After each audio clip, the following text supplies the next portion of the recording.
live. Welcome back, everybody, to Behind the Tool Belt, episode 255. Thank you for joining us on this Wednesday edition. Today, we have another special guest. Stay tuned, and we will be right back after our short intro from our sponsors.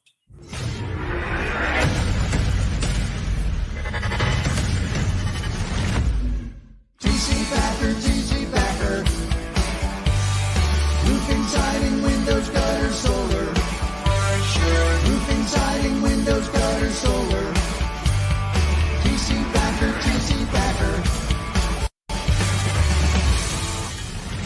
Welcome to Behind the Tool Belt, where the stories are bold, the conversations are real, and the insights come to you live, raw, and uncut.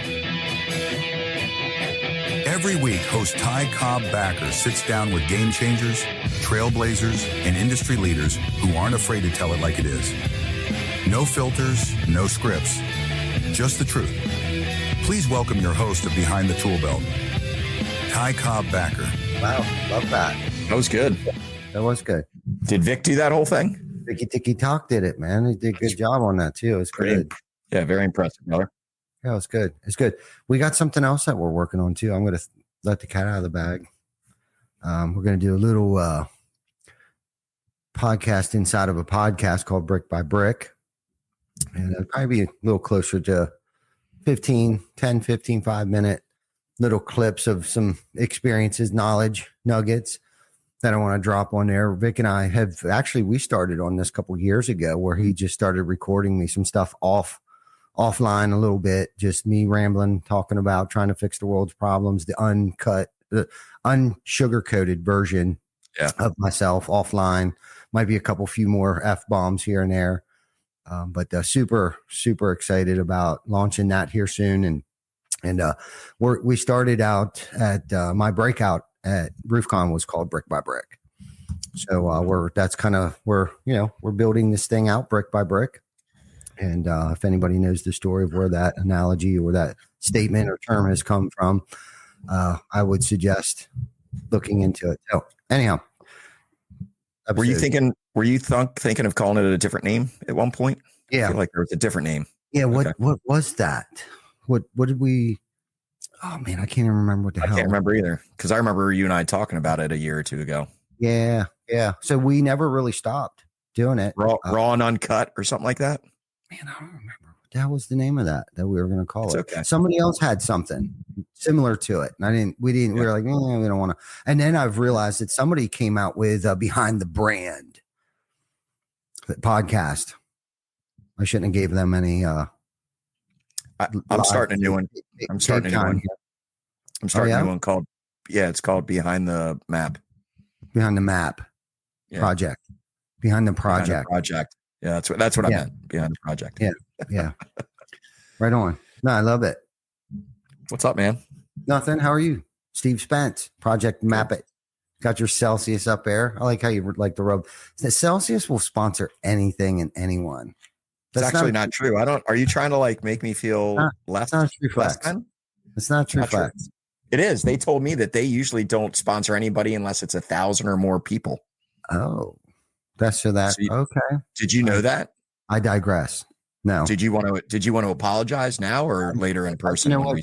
So when you bring this conversation up with your therapist later, I'll let them know that I apologized. I thought this was therapy. I thought my microphone muted, and I thought Vic was messing with me. Was that Vic that muted me? Never. We would never mute somebody. This isn't the Be Authentic or Get the F Out show. Yeah, fair enough. Yeah, but no, well, thank you. Thanks for having me on. I've never been on before, so I'm really excited about this. No, you haven't. Not remotely, I don't think. I think have you been remotely? Yeah, once or twice out of the 10 times I've been on the show. Yeah. Okay. Well, I think this is special. No better timing. I mean, if maybe a week or two prior to the Swing Fore Recovery, maybe might have been a good time.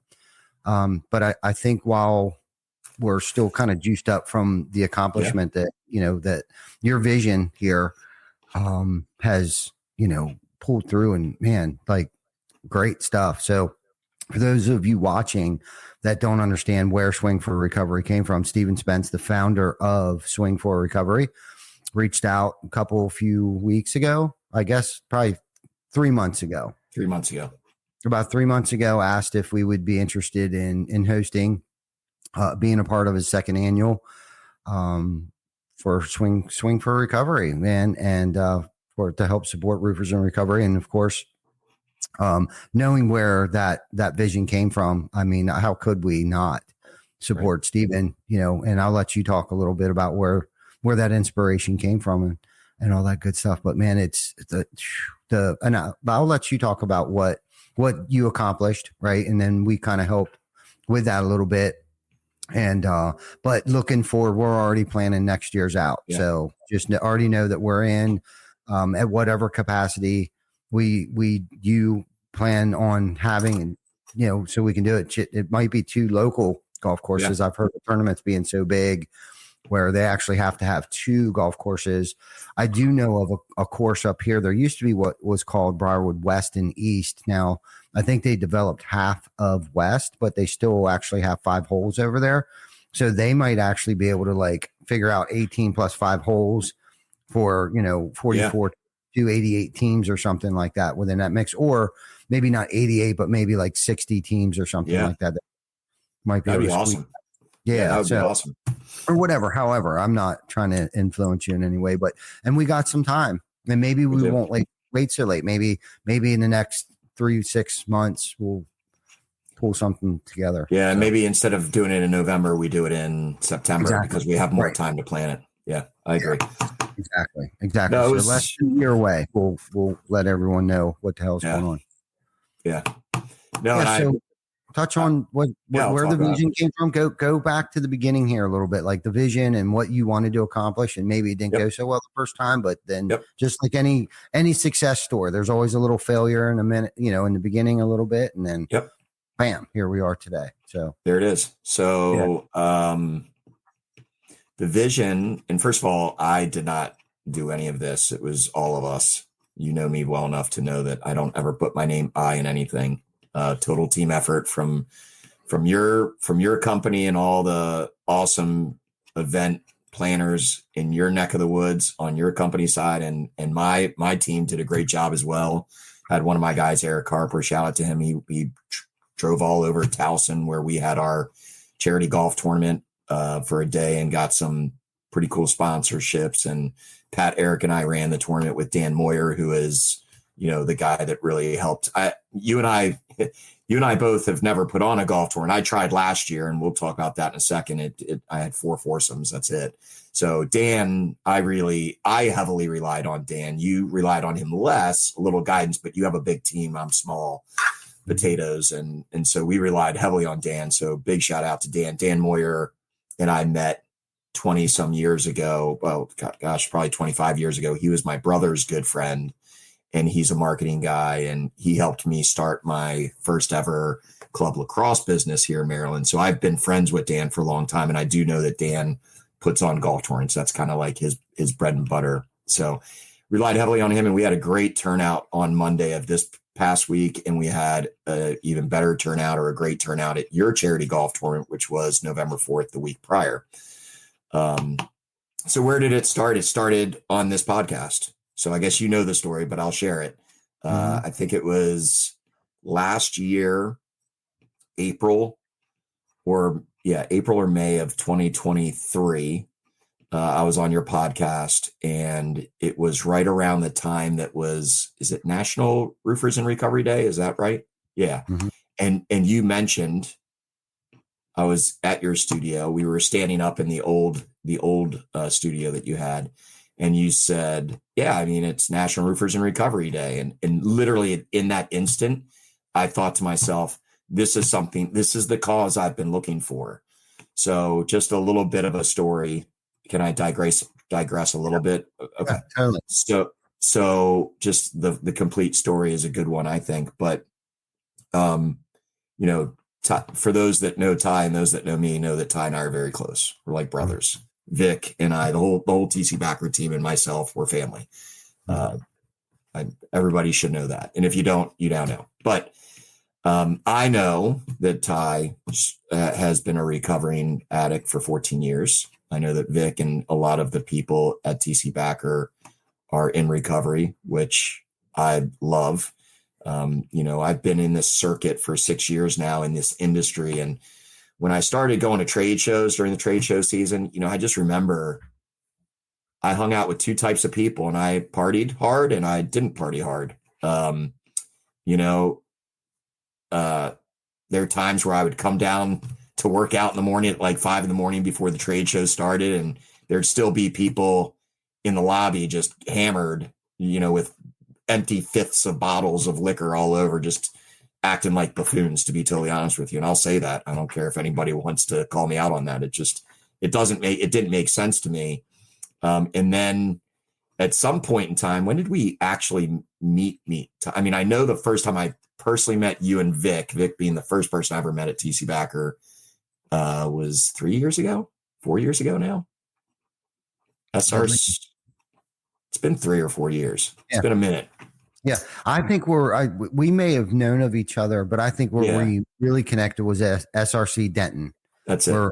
Where we got snowed in with April Hall. So, and And I just remember like hanging out with you guys and going like, man, what, like, this is the crowd I want to hang out with. And I'm not in recovery. I do drink, not heavily. I've done stupid shit in my life, because of drinking and things like that. So I've grown up. I'm 50 now. So I've grown up a little bit. So I'm not like this rock star at all, but I just remember, man, this is the crowd I want to hang out with. And this is what it's who I gravitated to. So then fast forward to our podcast last year, April.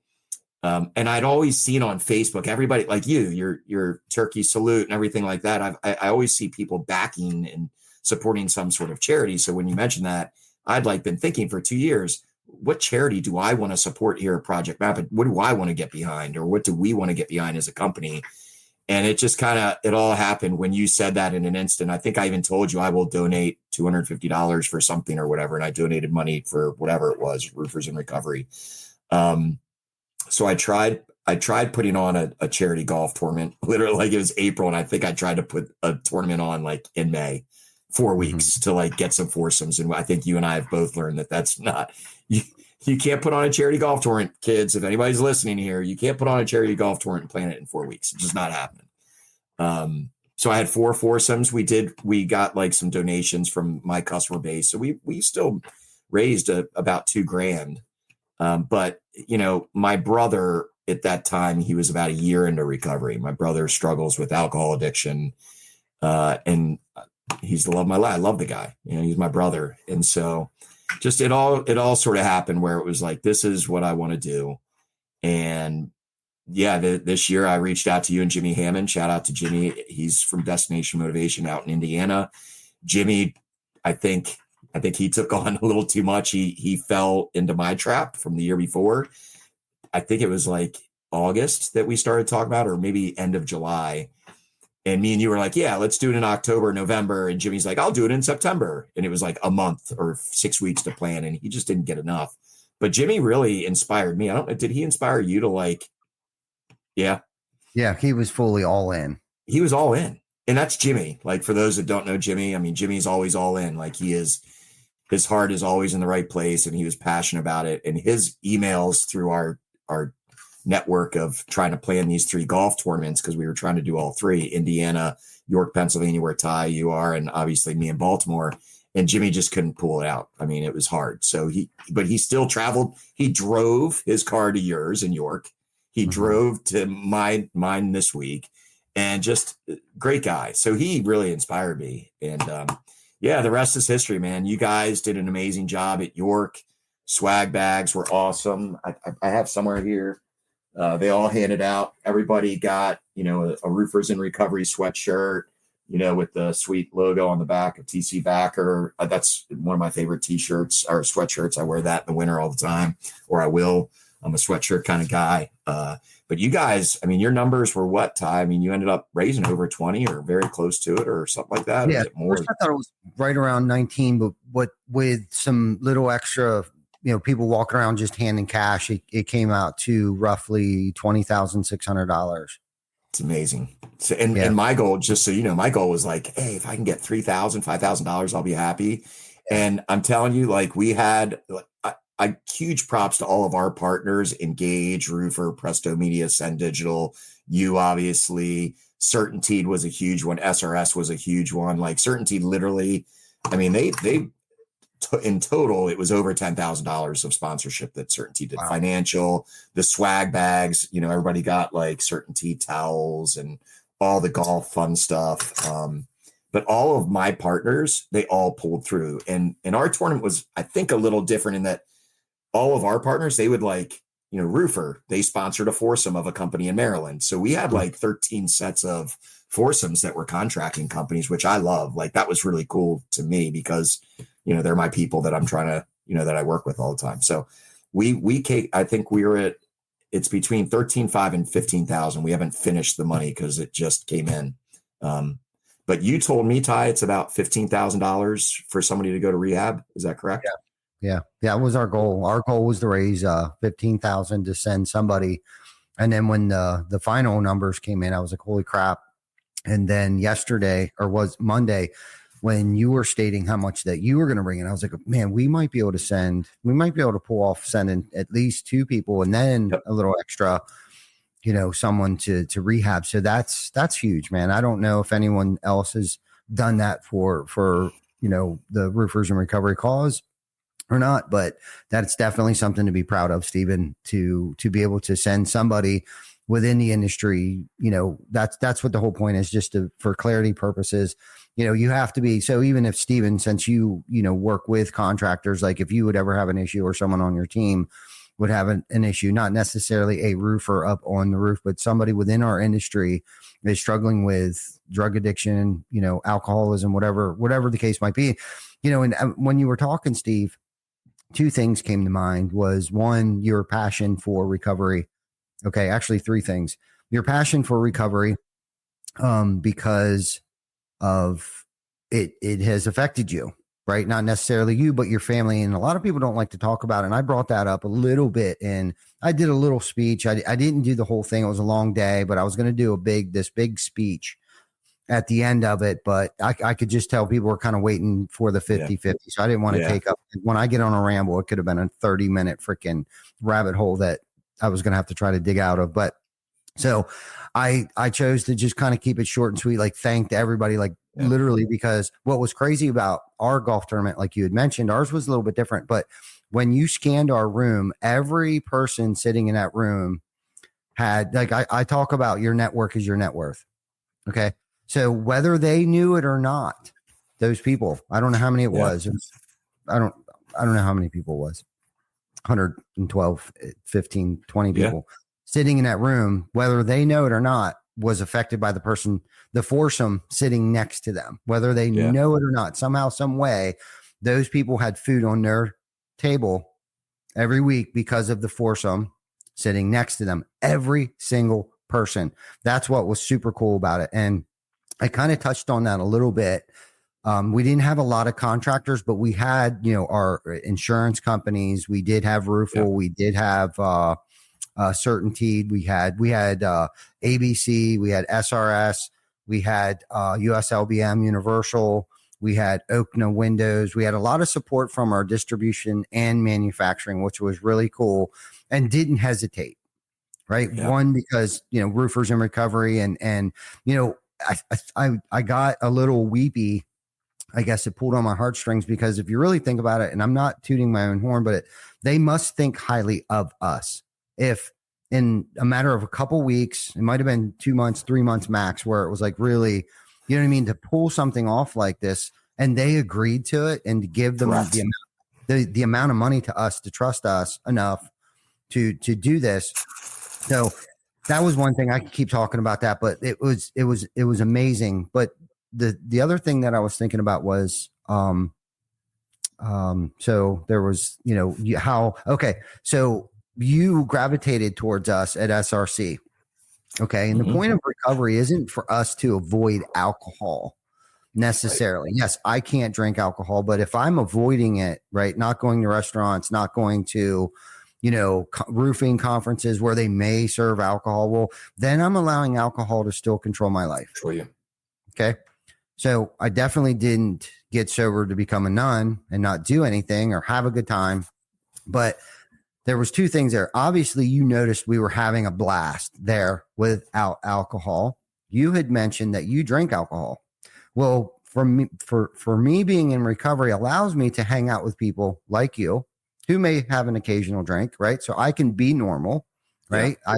I choose not to drink so I can mingle and be an earthling with everybody else and play in God's sandbox, right? Because when I start drinking, I'm not in the sandbox with everybody. I'm on a different, I'm on a different planet, bro. Like I'm just Dr. Jekyll and Mr. Hyde, right? But the important thing is we wouldn't have this podcast. We wouldn't be able to travel. We wouldn't even have TC Backer wouldn't even be here if I chose to drink today. I know that. Right.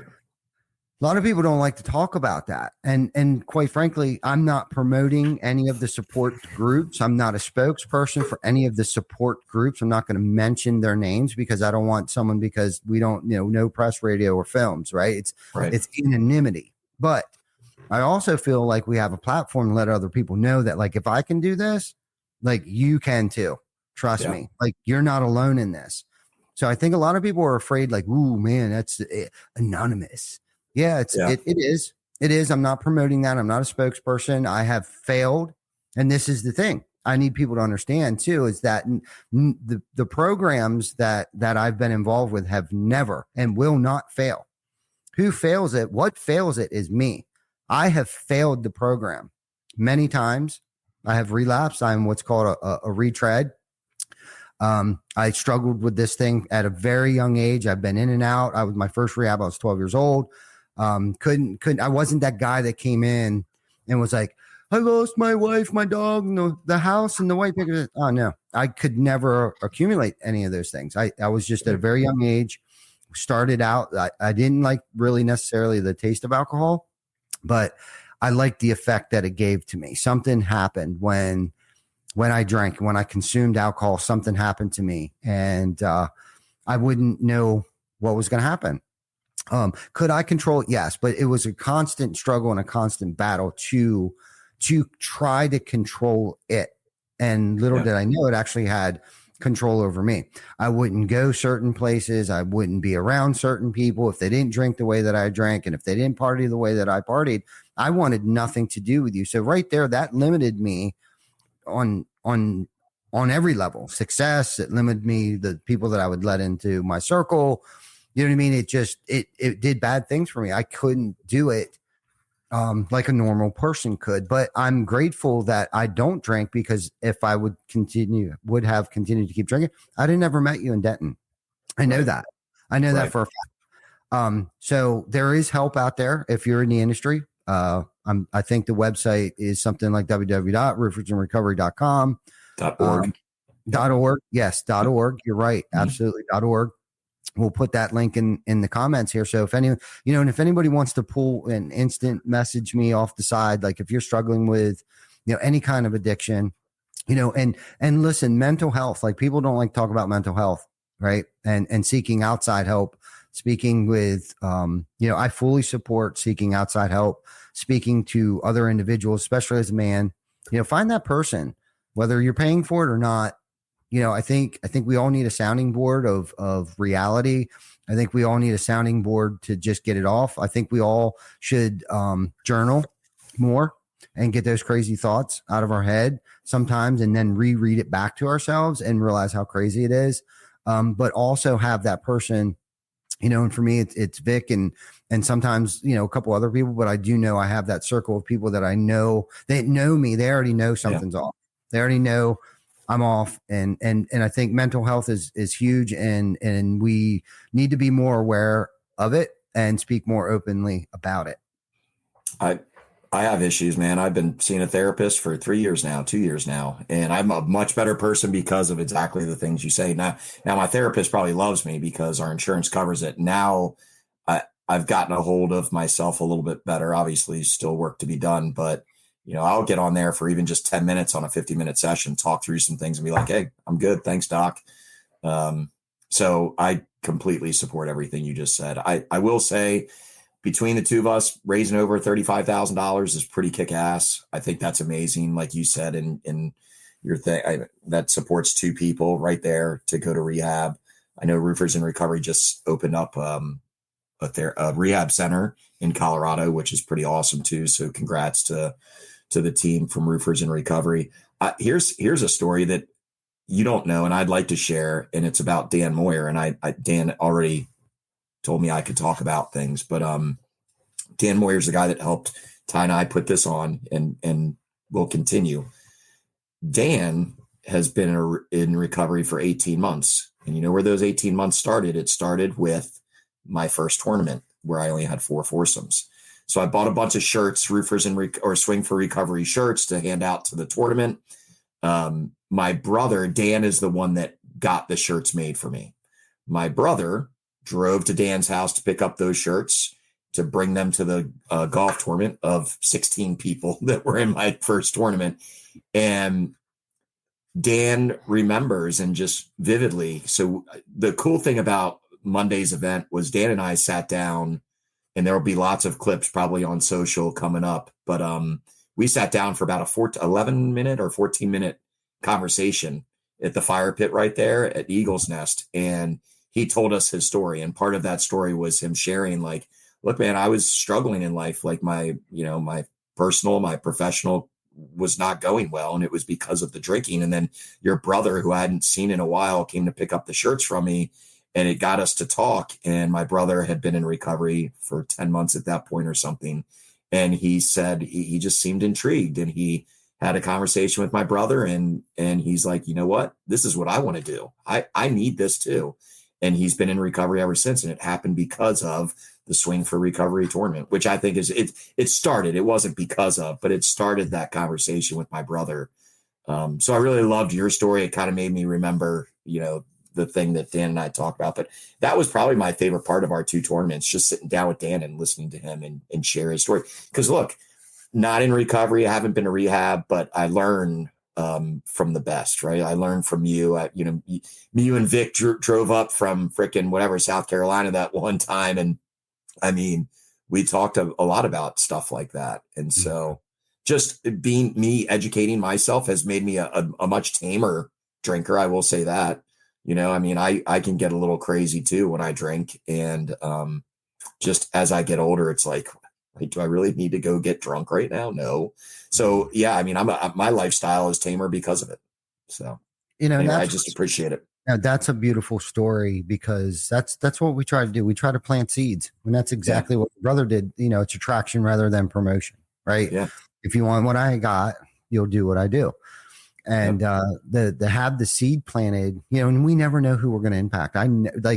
As far as this podcast goes, or the reach that has, I have no clue half the time. I have no idea until I run into somebody shared one of our episodes that, I didn't know listened to us. Right. And it's like, hey, this is great. Check it out. You know what I mean? So, there may be someone listening today. There could be someone listening on a replay.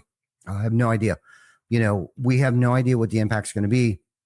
I just know that I'm the example today, right? And I'm going to try to be the best example I can be of a sober person, right? And I'm trying to be very careful of what program I'm involved with, because I don't want to ever be, or people shunning me for, trying to be the poster child of something.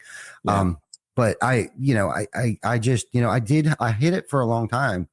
I'm not who I want to be, but I'm definitely not who I used to be. And every day, I try to do the best I possibly can on a day-to-day basis. Did I make some mistakes yesterday? Of course I did. And especially one in particular, and I had to sit with that last night, nothing drinking related, but more so, it's a mental toughness. It's, today I work on other things. Thank God I don't have to worry about the drink anymore. I get to work on my mental, physical, spiritual. Where am I today? And my mental toughness, and encouraging and inspiring people. And part of that inspiration for my story is the path of recovery. Right. But I wouldn't know what I know today without that spiritual journey that I chose to go on. several years ago, right? Which had planted the seed in other areas of my life that needed work, that shined a light on that drinking was actually my solution. It wasn't actually my problem. Right. I used it as my solution for everything. If it rained, I drank. If it sunny out, I mean, if there was an issue with something, if I needed to celebrate, it became my solution for everything. I didn't know how to function really without it. I needed it. And, where that obsession had warped my mind over the years, I don't know. Like, I don't honestly know if I was born an alcoholic. I believe I had alcoholic tendencies and behaviors at a very young age. And I know how it made me feel. It made me feel part of. I never really felt like I fit in. There were some skeletons going on at home. It helped me drown some of those. And, I just didn't know quite where I fit in, but I knew when I drank, it made me become like a chameleon. Yeah. Didn't matter what group or crowd of people that I was around, it would make me feel like I fit in, or I would show out like I could drink more, or I can drink just as much, or whatever crazy stuff that went through my head when I drank, but I just know it made me feel better about me for whatever reason. I had low self-esteem, which again, when I put the drink down, all of these things start to come to light, right? Like, okay, so I suffer from situational depression. I suffer from anxiety. I suffer from neurosis. I'm fear-filled. I'm fear-driven. All these things that I used alcohol to cover up. You know what I mean? And then when you take away the sedation, you're stuck with this raw, untreated, I'm going to call it alcoholism. And the ism part is where all those other things come in. That ism is the neurosis, the fear, the low self-esteem, all these other things that were untapped and untreated, right? That I used as alcohol for my solution to cover up, mask all these feelings and fears. How long? So you're kind of hitting on something I was going to say. So when my brother got into recovery, it wasn't too long, maybe a few months or a couple months later, that we went to an annual vacation with my father and my stepmother. And we bring our children, and Dave and his wife go. And it was only like 2 months of him being in recovery. And so like you're kind of hitting on some things, and I'm curious if you want to hit on it even more, but you used alcohol as a solution to whatever, right? And my brother probably did the same. I don't want to speak for him, but I know that when he decided to stop drinking, he did that totally on his own. He didn't need rehab or anything, but totally stopped drinking. He did not know how to handle himself as a sober person in given situations. We literally were playing games, right? We played card games, board games, we puzzle and everything. It's just a chill vacation for 2 or 3 days. And there was 2 episodes where he just went off the deep end on 2 different people. And at one point I had to stand in front of my brother. I was like, dude, you need to go outside and walk and collect your head before you come back in. And he was like, I will. He was like ready to fight me. And I'm like, no, dude, you need to go. And he did, but it was interesting. And he's over 2 years now in recovery. He's handling himself much better, still trying to figure his shit out like we all are. But yeah, there has to be a time period of adjustment to like solving all your worldly problems through alcohol or whatever addiction. And then all of a sudden you're not doing that. Now you got to figure out how to do it as a sober person. Mm-hmm. Did you struggle with that? Yeah. Well, like, what do I like now? Yeah. Like camping and stuff like that. It was like, I wouldn't leave unless I had a bag of weed. Like we would scour the earth the entire week. If it was dry, right? Like things would go dry sometimes and I couldn't find any weed. Like we would postpone the camping trip or fishing. Like, I had to question myself, like, will I enjoy fishing today as a sober person? So I had to reacclimate myself to a couple of things. And there's a couple of things that I won't do. I've heard of people like, I can't eat crabs anymore because crab and beers. I've heard people say, I was like, really? Like food is like the shit now. You know what I mean? Like food is my, food is like, we travel now for food. Like instead of traveling for like beer events or whatever, like things that, like when I go to a concert or a ball game, it's like, it's not about the beer or the beverages. It's about like what's famous here, right? Is it barbecue? Is it pulled pork? Is it their hot dogs? Is it their hamburgers? Awesome. Yeah. So yeah, to try to find myself, like, who am I? Like, or what do I want to be when I grow up? Because they say that at the moment you started to drink is where your mind mentally stopped growing. So when I got sober, I was a 15-year-old child, and I was sensitive to everything. I was fear driven, right? And the only way that I knew how to handle it was anger, right? Like, because if I didn't know how else to handle it, and I'm not a depressed person, by any means. I don't need medication for that. Thank God. But depression is, anger is depression turned inward. Right. And that was something I needed to, figure out, and through therapy and counseling and other things like that, self-help groups, I was starting to listen. Right. And realize that, because the one thing I thought was like, how am I ever going to have fun? Like, life is going to suck. Like, this is going to be so boring. I'm never going to be able to experience the world because there's going to be alcohol everywhere I turn. There's going to be billboards. There's going to be all these things and all these things. And I kept thinking, I'll never be able to drink again. Never. And that scared the shit out of me. An old timer once told me, he's like, just for today. Yeah. Just for today. When you can stay in the moment. So there's a lot of lessons to be learned there.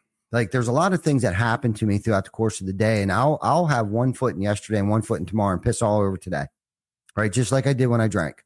Right. Like, instead of like worrying about what's going to happen. Yes, I got to prepare myself and prep for a meeting, prep for the week, prep for whatever. Yes, I have to prepare myself, but I also have to learn to stay in the moment. I also have to learn how to take it 1 minute at a time, 1 day at a time, 1 week at a time, 1 month at a time, 1 year at a time. Right. Because I like to jump and fast forward and ruin everything today that may or may not happen next week. Yeah. Do you know what I mean? So it's helped me kind of take a deep breath, and take a step back and think about something that has stuck with me for a long time. It's like, no matter what I'm going through, no matter what, I have to say to myself, what's wrong with right here and right now? Right now.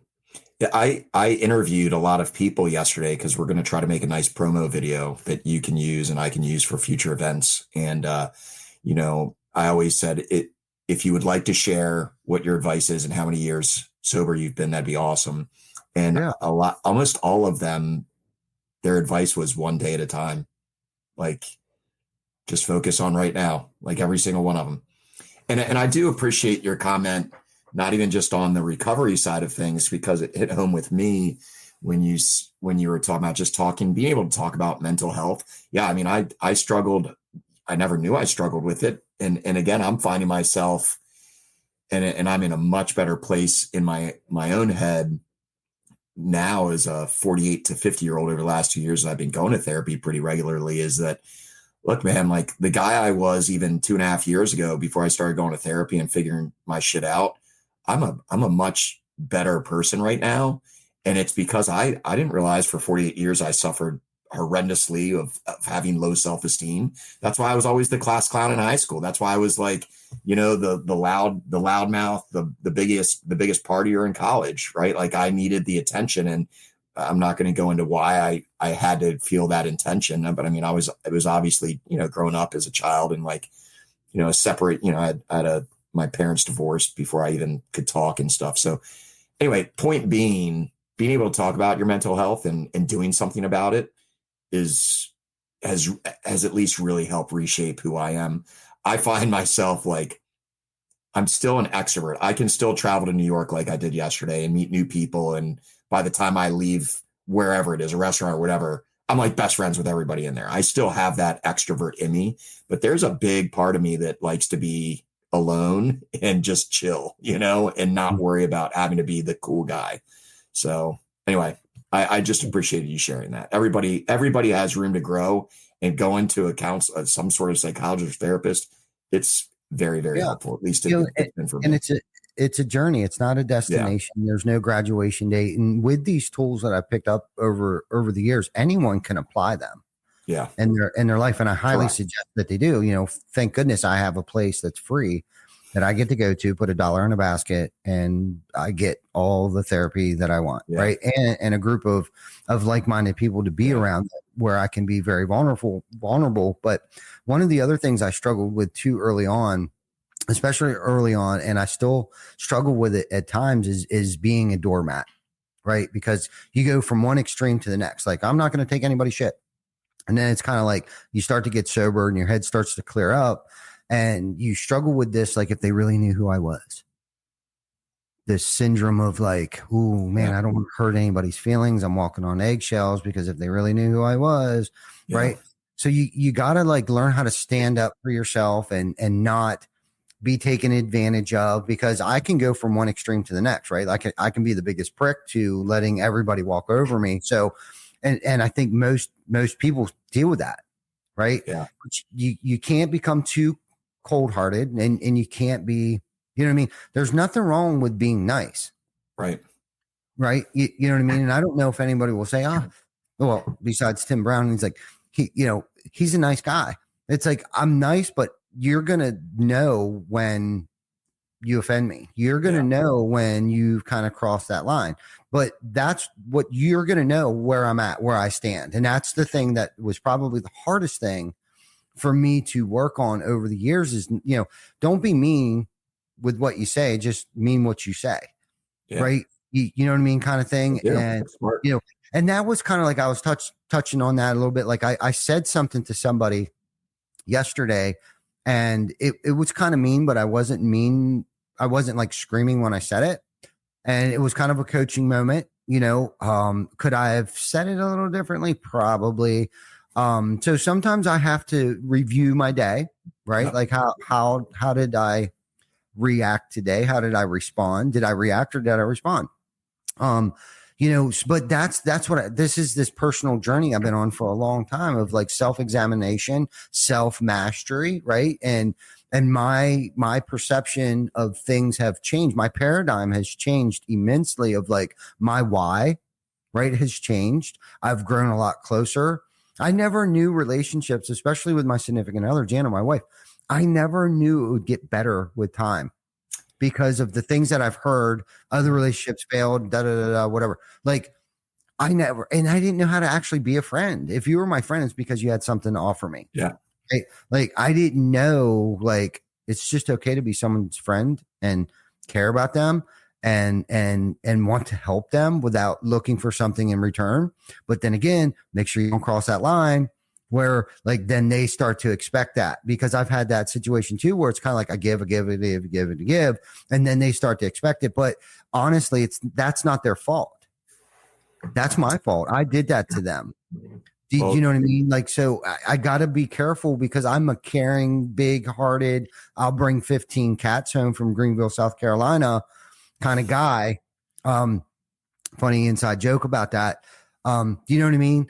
Yeah. And Tam knows all about it. I called her up. I was like, listen, I built this box and I'm bringing 15 cats home that's hanging out around this hotel that we have down here. I just need you to figure it out when I get back. And she's like, okay. Did you bring 15 cats home? They're going to need rabies shots. They're going to need all this stuff. I didn't. It was a joke. Okay.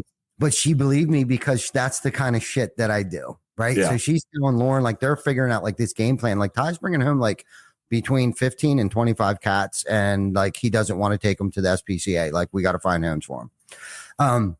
Like, I mean, that's the kind of shit that, but and I got people around me that would support that crazy, stupid stuff too, but we get to control this. Like we're writing the story today. It's someone else isn't right. A judge isn't writing it for me. Parole officer isn't writing this for me. God, the sense of freedom that we have today. And don't get caught up in your day-to-day shit and realize how good we have it. All of us. We have it so good. If your life sucks, it's because I choose to have it suck, and I get in that zone for about 5 minutes, where it's like, everything kind of sucks, but it's like, I know to snap right out of it because there's only the 5%. There's always 5% of something that's going on. Yeah. You know what I mean? Don't get fixated on the 5%. Look at the other 95%. Like, am I healthy? Yep. Is your food in the refrigerator? Yep. Is my kids healthy? Like all these other things. Right. And if we want to talk about things, but let's talk about like the people that are in our lives today that for whatever reason they were put in our lives. And I'm not going to go down the God path here, but like however they were brought into our lives. Right. Let's talk about the circle of people, the healthy minded people, the people that want to be around me today. Like, being able to go golfing with Rocket golfed. He took off school. He's in Votech. Played golf in a roofers and recovery, swing for recovery golf outing. My son, my 16-year-old son, who just turned 16 Friday, right? Like, loves me. Yeah. He loves me. He's my best friend. Like, dude, I am the wealthiest guy in the world because of that kid, because of Mackenzie, because of Jacob, who I have a relationship with today. I didn't for a long time, but I have been given that gift of a second chance, right? With my kids, with my family, with my dad. My mom, before she died, got to experience me sober. And I was mentally stable enough, right? Because there was a long time I wasn't, especially in early recovery. But at 4 years sober, she moved in with us. We took care of her, right? Up until the day she died. She died in my house. She saw me sober. My kids, besides Jacob. Actually, I don't even know if Jacob has ever seen me drunk. None of my kids. Yeah. Got to experience that side of me. Like, what a blessing. So why am I so fixated on because homeowner gave me a bad check, or I don't know. I can't even think of anything bad right now, but I'm just saying, like, all of those other things, that's what really matters. Yeah. My friend, my family loves me. They trust me. You trust me. Vic trusts me. All these people in this building trust me. I don't know why. I don't want to question it. I just know I need to suit up, show up every single day. I need to be consistent, and this is the biggest thing. I need to stay resilient. Yeah. I need to learn how to bounce back. Those are all amazing words of advice, brother. And it's the reason what gravitates me towards you, as a good friend. So you're a wealth of knowledge, and I appreciate you sharing your story. That's awesome. It's the reason why I want to do a charity golf tournament like that. No doubt. And you're not even recovery. So big shout out to you, bro. Because not most people, other than us that are in recovery, would want to host an event for recovering people. I mean, I don't know anybody else that isn't in recovery that would want to host an event or a charitable fundraiser for us knuckleheads. So thank you. I feel really guilty even saying this out loud. When you guys talk about eating food. So I went out, I took you all out, right? Like, I was going to a trade show, and I said, Ty, I'm taking the family out. It's on me. So we went to some restaurant that you guys researched up because you like your food. And I had budgeted $1,000 for that meal. Cause I'm like, look, I think there were like 8 or 9 or 10 of us there. It's like, it's going to be $1,000, $1,500. So I was like, okay, I'm doing this. I mean, they're worth it. That bill, you know what that bill was? $350 or something like that. It was nothing because you guys don't buy alcohol. And I was like, man, they're having so much fun. Not one person bought any alcohol, and the bill was so cheap. I literally doubled the tip for the waiter. I was like, I gave the waiter a $300 tip, and they're like, what? I'm like, well, I budgeted money for this group, man. So, I mean, I feel horrible saying that, but even that, I was like, God, like, you can have this much fun and not actually have to drink. That's pretty cool concept, so good, clean fun. And the thing is that most people probably thought we were drinking, like other absolutely or patrons 100%. Of the restaurant probably thought we were drinking. Why that is? We have nothing to fear today. Yeah. No guilty conscience, nothing to fear. And we just live life to its fullest. We are not a glum lot.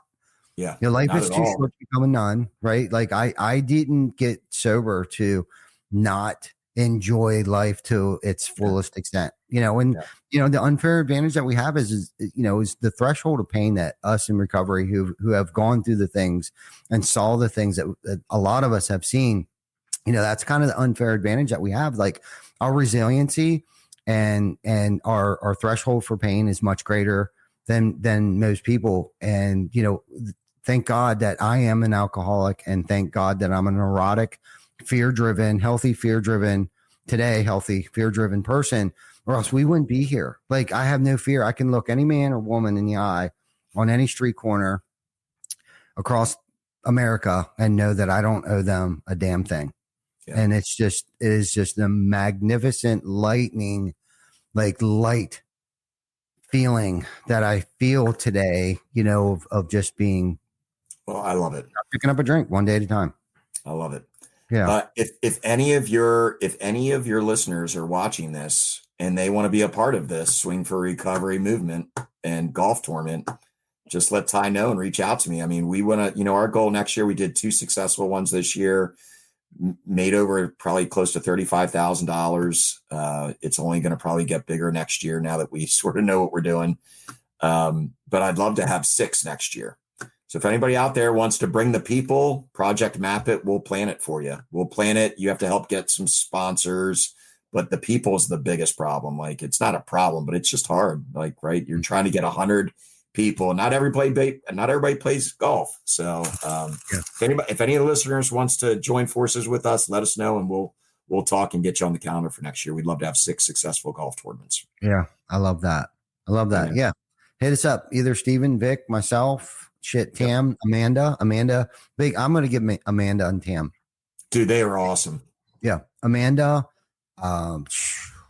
just crushed it. It, like, she saw it as a project that she could, grab a hold of, and she did, and, has kind of created a new position for herself, here at awesome. TC Becker.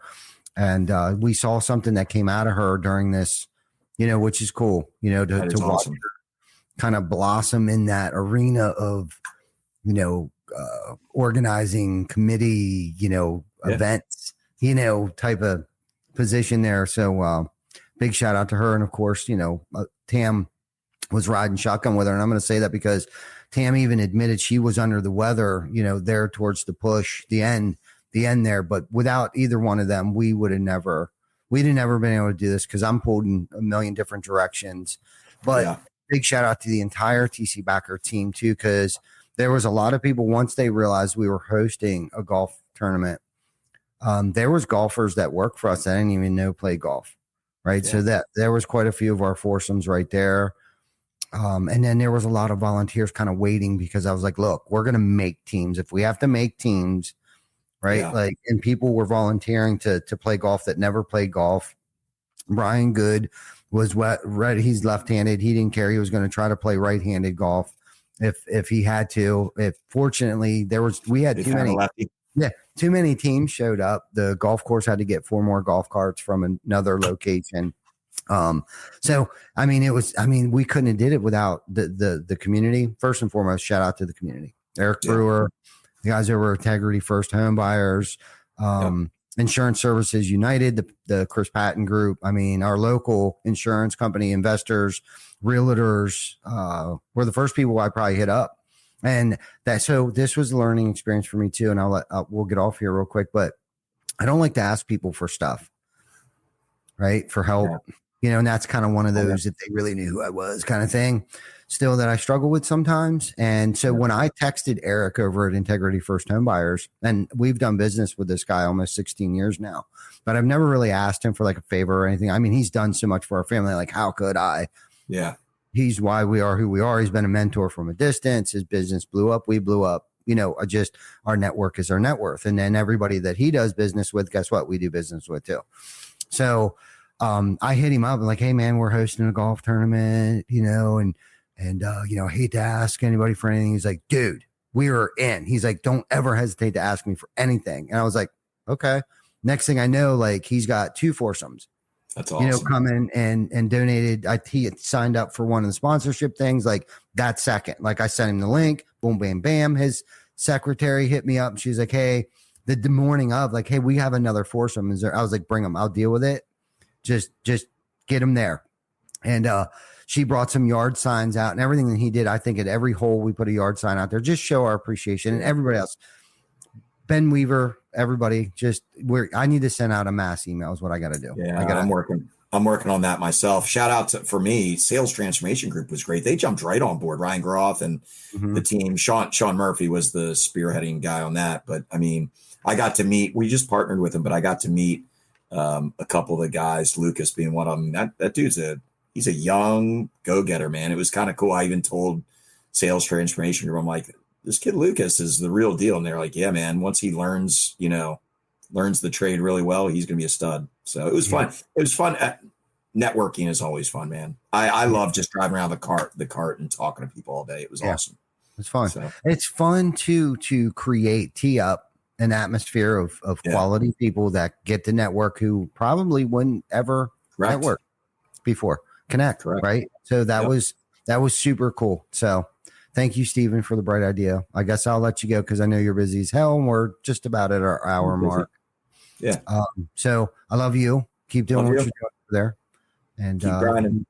Yeah. So those of you listening, if you caught us late, please check us out on the replay. Like, love, subscribe, share this out to anybody that you think may benefit from it. Please do. And don't hesitate to reach out to any of us. So love you guys.